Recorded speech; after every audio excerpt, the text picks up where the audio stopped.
have to do with the fact that you sound smarter when you're being negative than when you're being positive. Wait a second, you need to explain that. So for all sorts of... Or how can I ask that in a negative way? Like, I don't think you can explain that very well. I don't think that theory takes into account the complexities of human cognition. Yeah, right. So there's a cognitive bias, a negativity bias, right? Basically, for lots of reasons, there's a part of your brain, in really, really simplistic terms that are scientifically totally inaccurate, but as a model work pretty well. There's like the parts of your brain that are making fight or flight decisions, that are sort of reacting to fear, are very well established and well wired into your brain, and are for many animals. This is like what used to be called the lizard brain or the amygdala. Again, in actual neuroscience, it's much more complicated than this, but it's close enough for business school. You've got your amygdala, which is this ancient part of your brain which works really well, which controls sort of fear and negative emotions. And everyone's got it. You guys realize you're coming to a psychology and physiology class. And it's very powerful.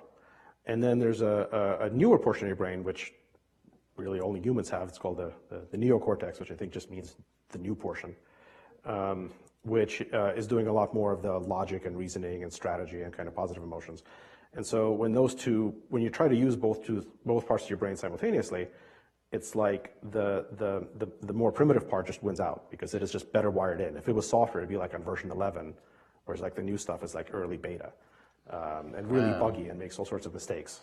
And so whenever you're like comparing the positives to the negatives, what you're really doing is comparing the negatives to the negatives and making like the least bad choice. And as soon as you have more than one person in a group making decisions, it gets more and more conservative because we're also kind of herd animals. And so one person sort of signaling some fear and discomfort, and that causes the next person to do it, and the next person, and so on. And so everything becomes more conservative, more dour, the more people are involved. And because of this, you sound smarter when you criticize something. So almost 100% of experts are always saying bad things. They're always saying negative things. Like when you hire a consultant as a company, and they spend a bunch of time and they come back and be like, hey, things are really great. You guys are doing a good job. Like, you don't feel like you got your money's worth out of those consultants. They're going to come back and tell you like all the problems. That's why people running for president, for the most part, are focusing on negative aspect. Like, you sound smarter when you criticize something. You sound naive when you praise something. You sound, American if you're actually positive about something.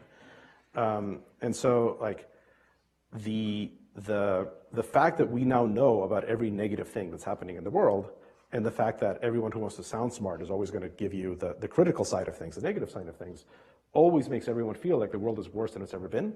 But that feeling has been constant also for the past few hundred years. Like every year, the world's actually been better than the year before, and more people think that it's worse than it's ever been. And these are like really fairly well understood principles. And you could be really effective just by calling bullshit on both of those things. Just like knowing that and being like, well, actually, opportunities are great, better than ever, and it is more productive to be positive than to be negative. So I like to think of it as being rigorously optimistic. Like, pessimism is not interesting, it's boring. It seems interesting, but it isn't. It doesn't actually do very much. The right posture is rigorous optimism. So be like optimistic about what you want the world to be like, and then say, it is my job to make it like that. Like, being optimistic doesn't mean that you're predicting that things will get better. They probably will, because they always have. But you're saying it's like my job to force the world into this direction. And like that's the posture to approach everything. And I think right now you'd be more justified in that posture than at any other time in history, certainly back when I was getting started.